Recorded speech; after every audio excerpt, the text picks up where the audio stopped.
Okay, ladies and gentlemen. Well, first of all, before I start here, everybody's going to probably look at this video and the previous videos and ask, "Why are you walking around?" Well, I don't know exactly when my mom and my 6-year-old nephew, or 5 to 6-year-old nephew, is going to show back up.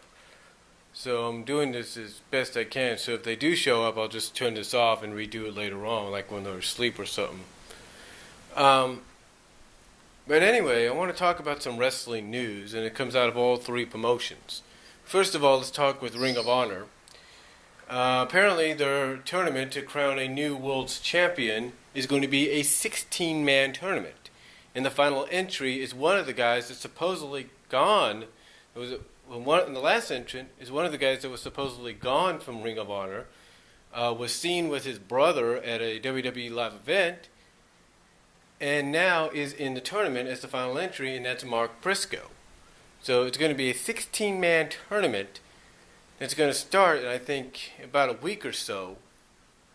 A couple of weeks, I should say, I guess. I don't know when, to crown a new world's champion. So it sounds like Ring of Honor at least is trying to put emphasis on how important the world title is by having this tournament over the next few months or weeks or something like that.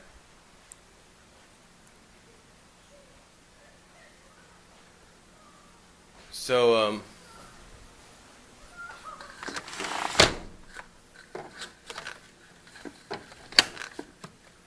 yeah, that's apparently what's coming out of Ring of Honor, is that.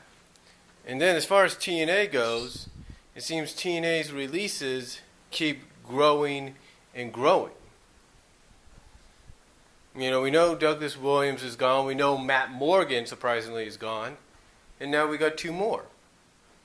Tara is gone, and now so is Doc, Luke Gallows of Aces and Eights. He's gone. Now, let's not forget, though, last time we thought someone that was part of Aces and Eights was gone, that was Devon. And yet, he still remained. So this might be a throw-off on us with Doc and maybe even Tara. We don't know. But if Tara is gone, and it seems Tara has acknowledged this, there's a strong chance, as many fans are hoping for, that she'll return to WWE as Victoria and maybe be put into a feud with AJ. It's like, hey, AJ, and I can just imagine what that storyline would be. It's like, hey, AJ, you think you're crazy and psychotic? I want you to meet the diva that invented crazy and psychotic for the Divas division. And boom, here's Victoria. Now that would be something.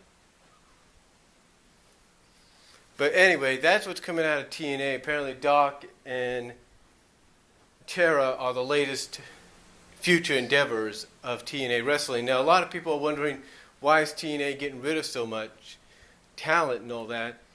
And sometimes it's all basically about not having something for them, or the fact that, you know, they don't know what to do with them or whatever. Some people are thinking it's an indication that the end is near for TNA. And if the end is near for TNA, they got to find a way to go out with a bang. But we don't know. But yeah, Tara and Doc being the most surprising, and Tara too being a surprise, are gone from the company. Now as far as WWE goes, well, there's tons of news coming out of there. We do know that Daniel Bryan and John Cena are set for SummerSlam. Although storyline-wise, that may be an up and downer, because storyline-wise, they're going to make you think it is and isn't going to happen. And expect the Bella Twins to probably be involved in somehow as well.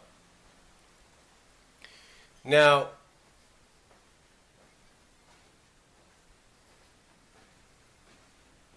again, apparently, that match is set for SummerSlam.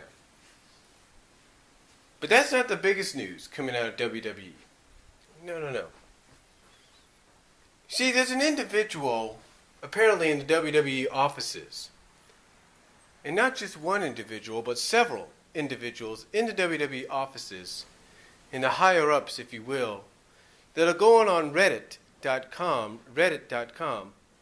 and giving away spoilers of upcoming pay-per-view matches and events, basically giving away basically spoiling the storylines of a lot of the matches that are upcoming, that have been and upcoming.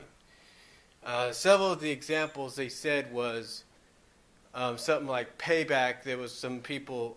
Payback was pretty much events like, I think maybe Mania, Extreme Rules, and Payback were, I guess, used as a few examples of pretty much a lot of people knowing exactly what the outcome was going to be before it even happened, thanks to this individual. Now,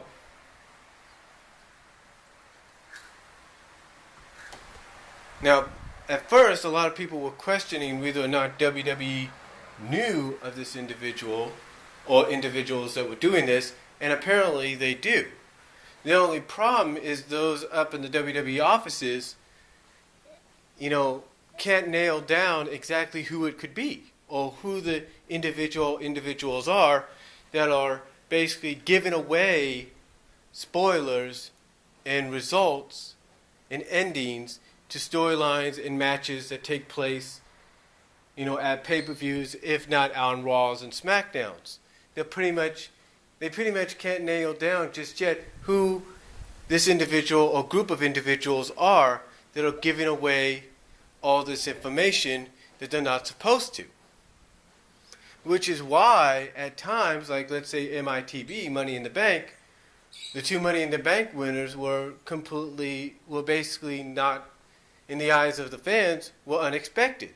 Even though some say that according to this numerous sources, these individuals, that let's say you go into Vegas and you bet on something like Money in the Bank and say, oh, I know exactly who's going to win.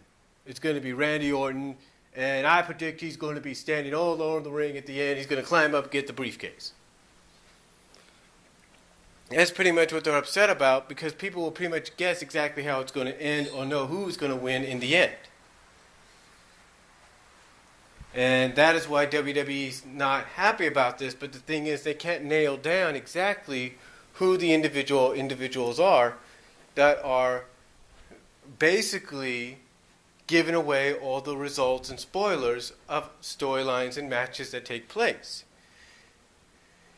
So WWE basically has in their own offices in Stamford, Connecticut, have their backs against the wall. Now, I don't doubt that WWE is not going to find out exactly who's behind it. I'm not doubting they're not going to find out who's behind these spoilers and all that of pay-per-view matches and storylines and all that. I'm sure they're going to find out. But I'm sure they're asking the question as to why. Why would this individual or this group of individuals be doing this? It's not right. And my only guess is whoever is behind it, they're trying to maybe send a message to the WWE offices itself, like, hey, you want us not to do this anymore, then you guys need to get unpredictable. You need to get really creative.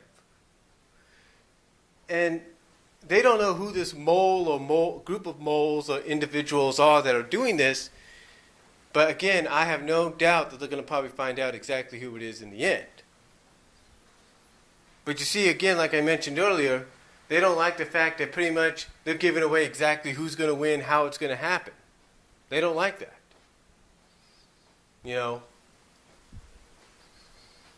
It's like, let's say if anybody paid attention to it, a lot, according to what I understand, some people who paid attention to these spoilers being put up on Reddit pretty much knew Sandow was going to win. It'd be like, okay, Sandow's going to, and they probably read, okay, according to this, it says Sandow's going to win by pushing Cody off the ropes, or pushing Cody off the ladder, and thus grabbing the briefcase. But you see, they don't know that. You see, WWE doesn't know people are doing, well, they pretty much do know they're doing it, but they don't know how the figuring out exactly the ending, or just who's going to win. So basically that right now on the inside of WWE offices is becoming a top priority, is to find out who exactly is this individual in a group of individuals that is doing this on Reddit. So, but that's just my thoughts on a lot of the WWE, TNA, and Ring of Honor news. Let me know what you guys think down below of the Ring of Honor 16-man tournament. Let me know what you guys' thoughts on Dark and Terra being released. And let me know what you guys think of the whole WWE situation with this whole mole or group of moles in the offices giving away storyline spoilers and stuff, as well as, what are your thoughts on Cena and Daniel Bryan? Let me know down below. I'll talk to y'all.